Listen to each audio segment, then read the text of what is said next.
Okay, before I start, I should mention that 4 people aren't going to be on this list. And that's Big Al, Skid McMarks, and Dr. Nefarious. Big Al is going to be on the list, but in the PAL region, Ratchet & Clank Full Frontal Assault is Q-Force. And him and Skid McMarks were part of the Q-Force, so there's a good chance that they might be in the game. As for Dr. Nefarious, he's one of my favorite villains, and I don't want him to overuse him. I mean, like, he's been in 2 games twice in a row, so they should let him rest. Slim Cognito. He's a cool guy. Not too much to say about him. Homeworld unknown, species unknown. He was in Going Commando, Up Your Arsenal, Going Mobile, Size Matters, Secret Agent Clank, and Tools of Destruction, where he was sent to Zordon prison on planet Visceron because he was showing off his Class B gravity cannon to a group of female tomfoids during a rock concert in Meridian City. If he does come back in the next game, I'd like to see what he actually looks like, or maybe he's just gonna sell some more weapon mods.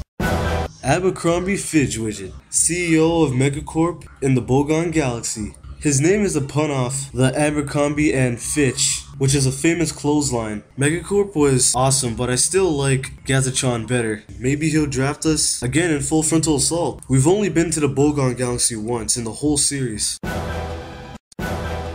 Merc and Green. These guys were awesome, and they're complete opposites. Merc's voice is dark while Green's voice is light. In the development, these guys actually had legs, and no offense to Clank, but these guys had actually more sense of humor, and they always referred to Ratchet as boss. And that feels good when you're playing the game. Them fighting Full Frontal Assault would be much better than working at Galaxy Burger. The Galactic Rangers. I'm not sure if I want them back more than Merc and Green, but even though Ratchet did most of the work on the battlefield, these guys are actually really funny. They even helped out in the comic series, so they are still active. Orvis, the creator of the Great Clock.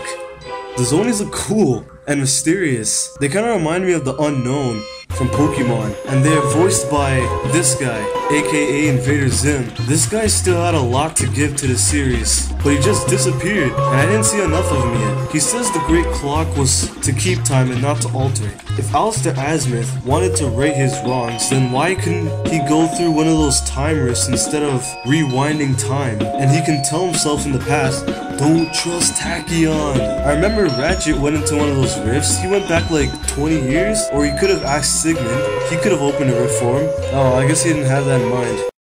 Tawan Apogee, or I don't know if that's how you say her name. As far as new characters go, she was great. She was originally meant to betray Ratchet, but that idea was scrapped. Her and her dad are both Markazians, and are both explorers. Her dad went missing, and she was left with Kronk and Zephyr. It would be nice to see her team up with Ratchet again. Sasha Phoenix, 5'3", while Ratchet was 5'1", in some cutscenes, that is. I stood next to her once, and I found out that she was twice as tall as Ratchet. Strange. She's the daughter of President Phoenix, and after the defeat of Dr. Nefarious, she became the mayor of Metropolis. I miss her telling me what to do in Up Your Arsenal. She could lead the team in Full Frontal Assault. That would be actually cool. Angela Cross. Back then, I didn't care if she resembled a Lombax or even was one, until I played A Crack in Time. There are many questions to be asked about her, and she would make the plotline very interesting. That radio in A Crack in Time confirms that she's a Lombax. We confirm that Angela Cross is, in fact, a Lombax. Azimuth mentions a girl named Lorna Cross. She was a Lombax and friends with Ratchet's mom. I'm pretty sure that's Angela's mom.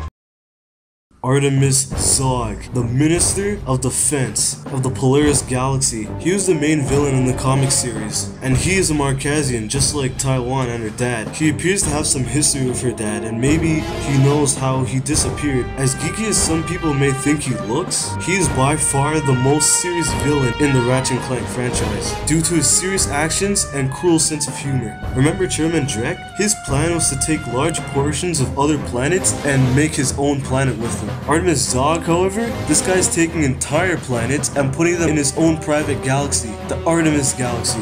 Now that's a master plan. He even tried to piss off Ratchet by destroying Veldin. If you haven't read the comic series, I'm about to spoil something, so you should look away or cover your ears for like 30 seconds.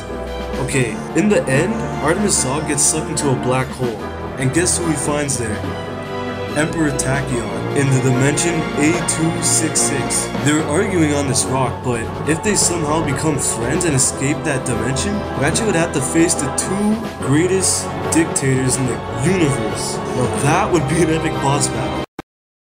There are no words to describe how cool this guy is, but his name says it all. Ace Hardlight. This guy used to be a hero like Ratchet. He joined a team called the Sonic 6, later becoming the Sonic 7 because he joined, protecting the universe, until him and his teammates accidentally blew up his home planet, Boldon 3. I know, like, how could he accidentally blow up a planet? That's just dumb. And he disappeared in sadness, but was later found by Gleeman Vox. It took me a while to figure out that Vox was a pun off Fox. He made Ace Hardlight a hero again by battling other heroes on Holovision. For fun, that stupid anchor woman Juanita smuggled a quantum demoleculizer into his locker, which he used to take down Captain Starshield, putting Ace at rank number 1 in Dread Zone. He's a dangerous man with a billion hits on Holovision. He even shot Big Al in Ratchet's headquarters. When that happened, I'm like, no! But yeah, he's still alive, he's all good. As bad as he was, I still thought he was cool. I mean, just look at him. This guy's awesome. Ratchet was kind of becoming like him. And that's what I liked about Deadlock. They had like this dark feel to it. After he defeated the undefeated champion, Ace Hardlight, Ratchet escaped and Ace was sent to prison, the Zordon prison, which Slim Cognito was sent to. But later on it was confirmed that he actually got out. Who knows, is he coming back to like get revenge on Ratchet? Or will he work with him side by side? I mean, it'd be cool if he did, man. That'd be like the ultimate team, who knows? Just look at them, tear across. That person did a great job drawing this. Though I'm not so sure all these guys are gonna appear in the game, but if at least one of them appears, I'll be happy. Well, maybe not Slim and Fidge Widget. Well, okay, yeah, them too. At least one of them from the 10. Well, yeah, that's all for now. Like the video and tell me what you think, or other characters that you want to see in the game. Later.